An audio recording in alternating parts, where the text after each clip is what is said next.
There is a fine line between true communism and Soviet communism that was heavily influenced by Stalinism, and is ultimately what led to the failure of the Soviet Union.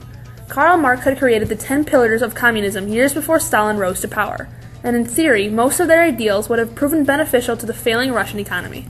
Before 1900, Russian GDP was sitting extremely low, at just below $1,600 per citizen, but promisingly enough, it was growing at a steady rate. Yet that growth was abruptly shattered when economic policies were no longer serving as they had, sending Russia into an economic downturn. But the bad news continued to pile up, and the country engaged in the First World War, and soon after had its own civil war on their hands. Just to further the depression, Russia faced a year-long famine that would ultimately drag the GDP down to an estimated $600 per citizen by 1922. Just when all hope had seemed to be lost, a man named Joseph Stalin made the final push for the recently established Bolshevik Party, which would eventually be known as the Communist Party, to be the controlling party in Russia, which then leads to the creation of the Soviet Union. It's here that Stalin implements the pillars of the Communist Manifesto.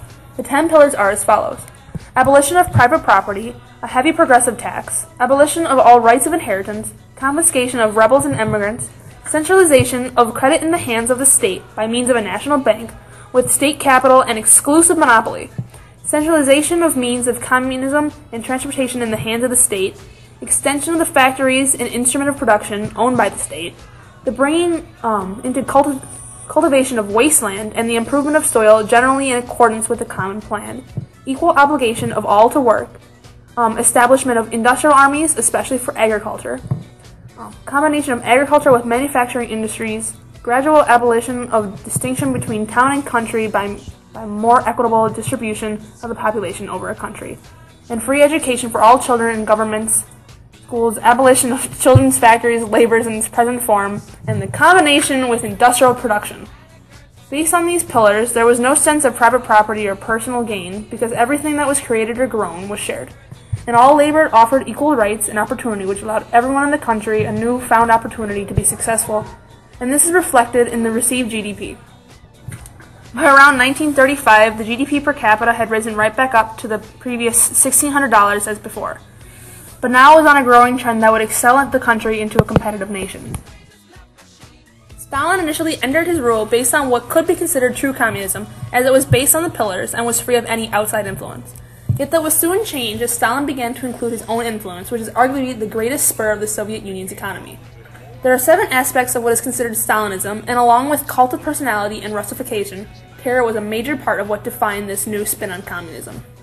Terror can lead people to do just as they're asked, so that outside factors will no longer be an issue, and all of the economic policies could be carried out just as Stalin could envision them. Through his persuasion of the Soviet Union, was able to achieve a very stable economy through the use of different monetary policies. For example, the inflation rates soon after the creation of the Soviet Union, and just barely post-World War I, were what could be considered hyperinflation. Through 3 different redenominations of the currency in the years 1922, 1923, and 1924, the Soviet Union replaced the old ruble rate with its new gold-backed rubles, so that through these reforms the inflation was brought down to a relatively stable rate, at least stable enough for the country to continue to remain uncollapsed. Then on March 13, 1930, the Soviet Union declared that it had achieved a 0% unemployment rate, standing tall against the stock market crash and the rapid increase of unemployment rate in the U.S. According to what defined a person to be unemployed, the Soviet Union had 100% of its workforce employed, or not looking for work.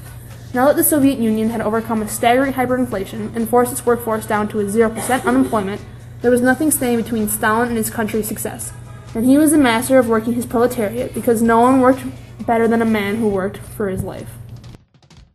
So then, if they were doing so well, why did the Soviet government collapse? In the 70s and 80s, this communist government seemed to be booming. Their politics seemed to be getting stronger, and to the Western world, they seemed almost frighteningly unstoppable. However, in Soviet Russia, few things were ever as they seemed.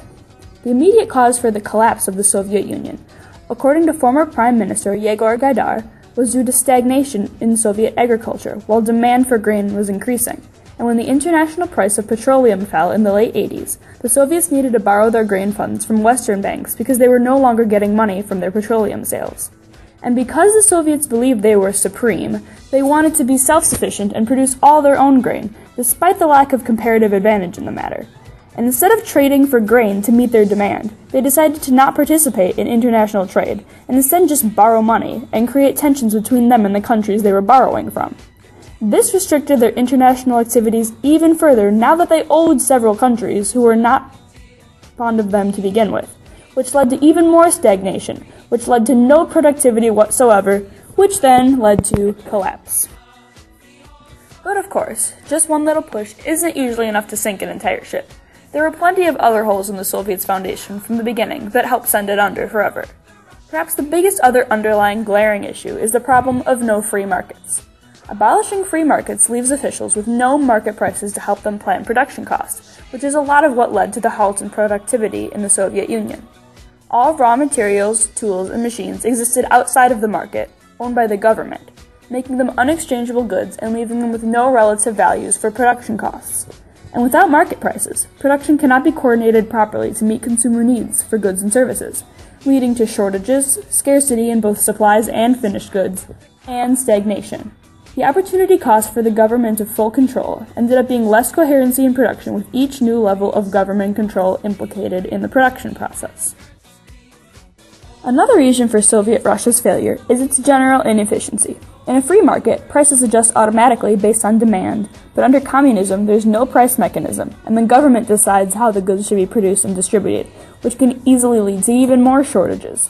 By relying on central planning rather than supply and demand curves to find the most efficient price, the inefficiency of the government's methods made it a largely undesirable method, which did nothing to help it survive, because there was no market price in which buyers and sellers were both satisfied. That, and communist ideology, is just ridiculous. In what world are people going to want to give up what makes life worth living for state oppression, surveillance, government ownership, and even thought control? Westerners and even many Soviets saw through how ridiculous the communist policies were, and it became increasingly hard for them to feel threatened or controlled by such governments. It instead left Soviets fleeing to the Western world, not working at all because they had no incentive to work, and to most of the world, simply not buying communism. It was a failure right from the start, economically and socially. Part of the reason communism never globalized was because most people honestly didn't want it to. So, ultimately, the fall of communism can be blamed for the Soviets' reluctance to use any free market policies, which led to all kinds of doubts and stagnation. It's almost as if the entire country was Stalin in their policies.